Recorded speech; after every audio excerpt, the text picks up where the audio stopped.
Hey, good afternoon, everybody. Will from WC Review. I hope you're all doing well. Today is Thursday. I actually am on vacation this week, so I am loving life. I hope you're all doing well. Hey, before I get started on talking about the knife that you see before you, I just wanted to reach out. I'm not sure, we're all pretty close in this knife community, so you've probably heard, but if you haven't, one of our brothers, his name is Donnie B. All Day, D-Bad.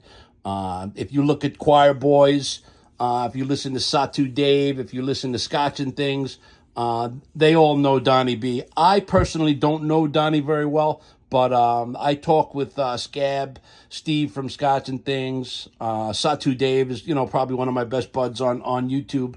And Donnie is sick, and they happen to be having a raffle for him to raise some money for his treatment. And I, for one, am definitely going to be involved in that. I just wanted to make sure that you knew about it. Donnie, my prayers are going out to you. We're all pretty close. It's funny, even though we've never met, but, I care about each and every one of you guys, and I mean that. And I just wanted to get the word out. And Scab is nice enough. They're doing a really nice raffling off some badass knives. But the real true focus is Donnie and his wellness and the treatment for him. So, if you can, do what you can. Check out those sites. If you need any information, just come to me, and I'll direct you right where you need to be. And again, Donnie, prayers to you. Hope you're feeling better, brother. Now, the knife that I've got here. It's the knife and a company that I have been digging on lately. It's a Midgards Messer is the company. The knife is the Hermod, Hermod. It sounds much nicer in German. It's a German company, although their fixed blades, I believe, are made in the U.S., and I believe they farm out their folders, I think, to Best Tech. Based on my research and my understanding, and I happen to love Best Tech knives, so that's just fine with me. This knife, again, the Hermod, is the model that I was able to grab.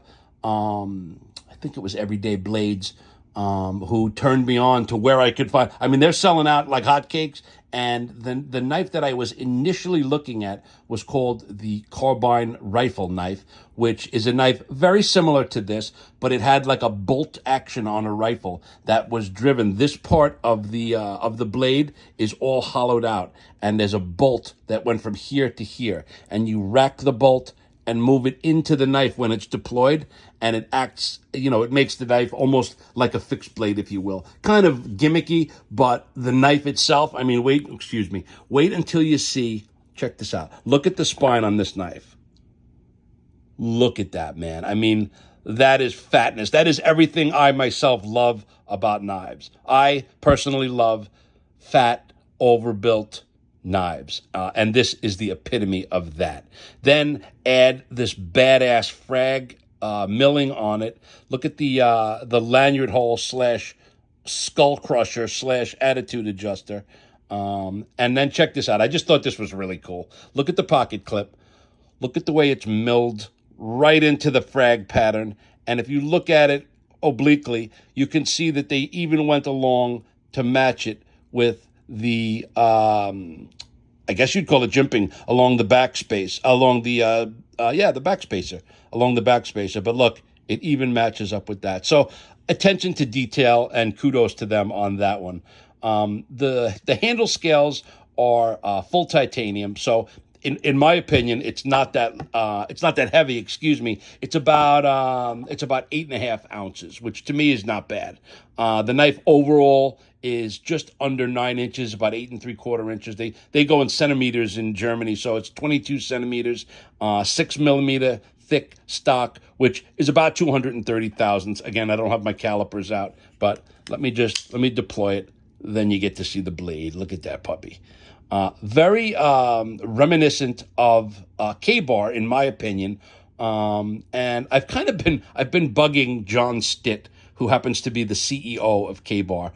I had bought a State and Union knife from him, which is K-Bar's, premier folder company. And I love the idea of it. I love the knife.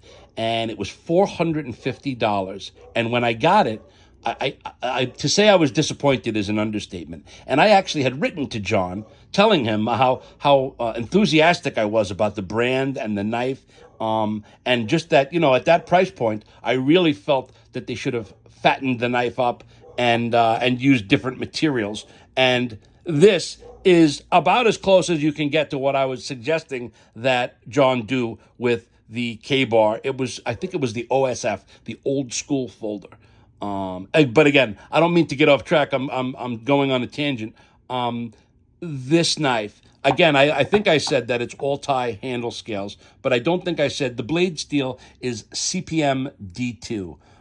Again, a lot of people hear D2 and they move right along. I don't particularly have any problem with D2. It's a great tool steel.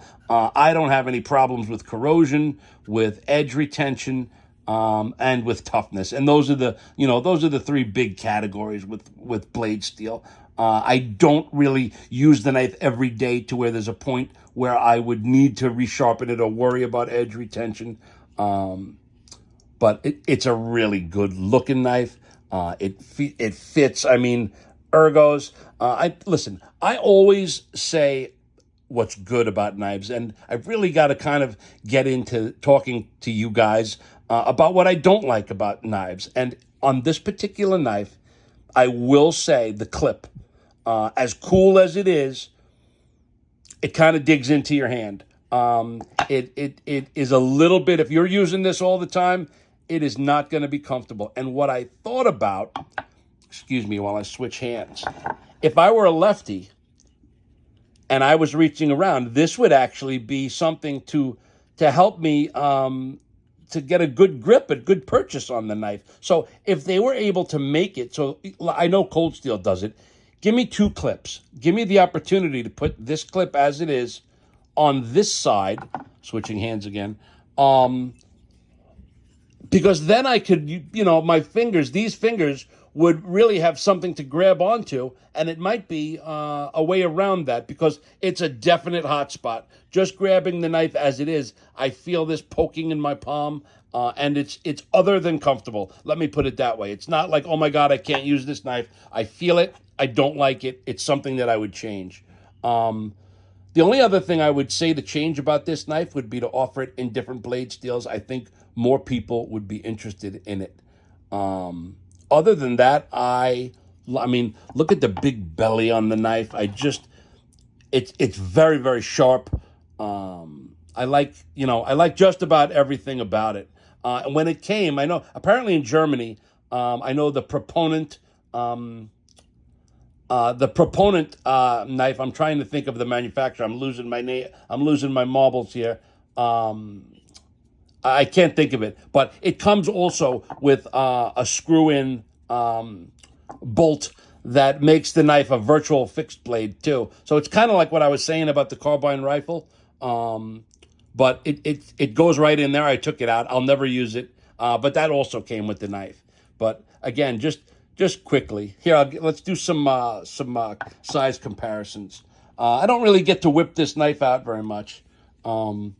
But my Sniper Blade Works, Damascus, that's a pretty nice one. Pretty similar there. I'm sitting on the ground, by the way, so that's why all the camera shakes, so I apologize. This is my Seal SOG. All about the same. You could see all in the 9 to just under 9-inch range.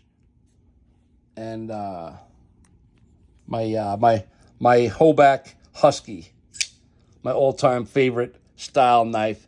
It was my all-time favorite.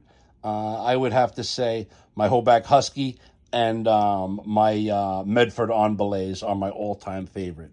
But just a few knives that that a lot of people happen to have, that they can relate to. Maybe not this one, but this is another knife I really need to talk about. Great knife. But the Midgards Messer Hermod is the knife. It is a frame lock. I'm trying to think of anything I could have said that I didn't. I'm very fond of the knife, very fond of the company. I actually see them, I think that they're going to be exploding onto the scene if they keep putting out knives like this. Um, Not that they haven't been around. They have the little Viking. I mean, they have a ton of knives, but I just feel that they're gaining popularity right now. And this knife and the Carbine Rifle Knife are two big ones. I happen to really like it. So if you like it, go get yourself one. They are hard to find. I think I got the last one on White Mountain Knives. The price point's around $350, which, again, not bad for a knife of this quality and the materials that you get. It's a whole heck of a lot of titanium. And it is lightened inside. I don't know if you can see. I think you can. Yeah, you could see. They lightened it up. If they hadn't, it probably would be in the 11 to 12 ounce range. But again, as I mentioned, it's about 8.5 ounces, which for me is very fine, big and thick. The pocket clip, as cool as it is a hot spot. But other than that, great knife. So that's really it, guys. So again, everybody, please think about Donnie B and do what you can. And I will talk to you all soon. Thanks so much.